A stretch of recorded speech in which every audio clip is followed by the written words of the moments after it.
Avec le réchauffement climatique et la sécheresse, tout le monde se pose la question de la ressource en eau pour l'agriculture du futur. Alors quand on rencontre ici à Contes un agriculteur qui limite l'irrigation et a mis en place toutes les techniques pour utiliser le moins d'eau possible grâce au sol vivant, ça, c'est très prioritaire.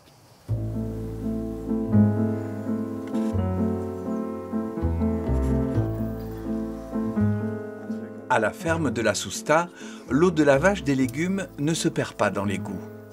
Tout est réutilisé.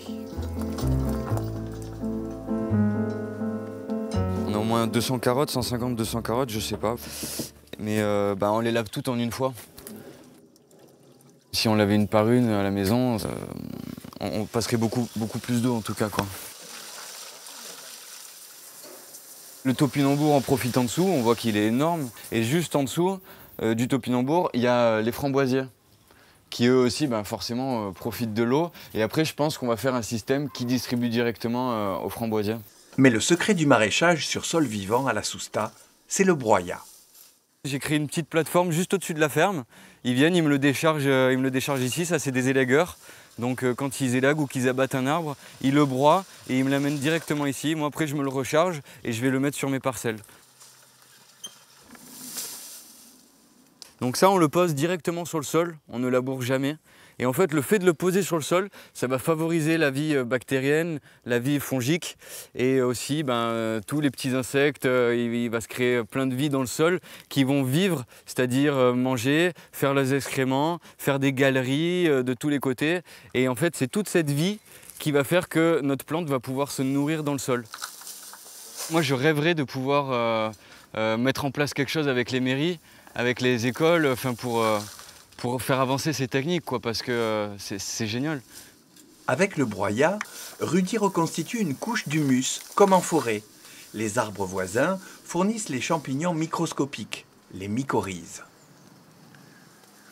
Grâce aux champignons, en fait, la plante va pouvoir aller chercher de l'eau beaucoup plus profondément. Mais pour ça, il ne faut pas labourer, il ne faut pas retourner le sol, il ne faut pas casser cette connexion qui va se créer entre les grands arbres et les petits arbres qu'on voit autour, les rosacées. En fait, les mycorhizes viennent des grands arbres. Malgré la sécheresse, sur les potimarrons et les patates douces, il n'a pas arrosé. L'avantage de la patate douce, c'est qu'elle est très résistante à la sécheresse. Ça, c'est une chose. Elle n'a pas beaucoup de maladies. Et en plus, un autre avantage, c'est que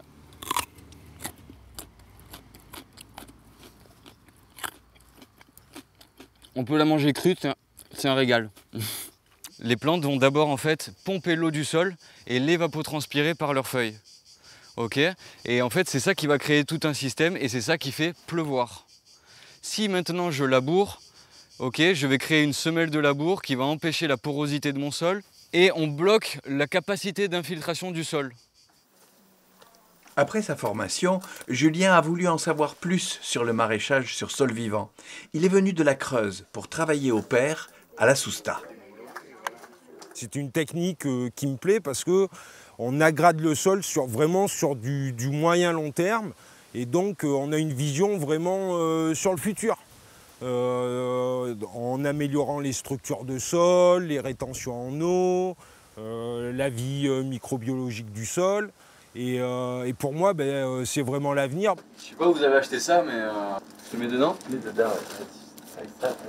Allez, vas-y les blettes. Nous, le vivant, on l'a appris ici. Et tous ces légumes qu'on mange, c'est que du bonheur, quoi. Après, tout le reste, la viande, le lait, les yaourts, tout ça, on a éliminé. Et on se porte le mieux possible, beaucoup mieux qu'avant. On a beaucoup moins de problèmes que tout le monde a. Rudy est installé à la Sousta depuis 2 ans et commercialise sa production sur place en direct depuis 1 an.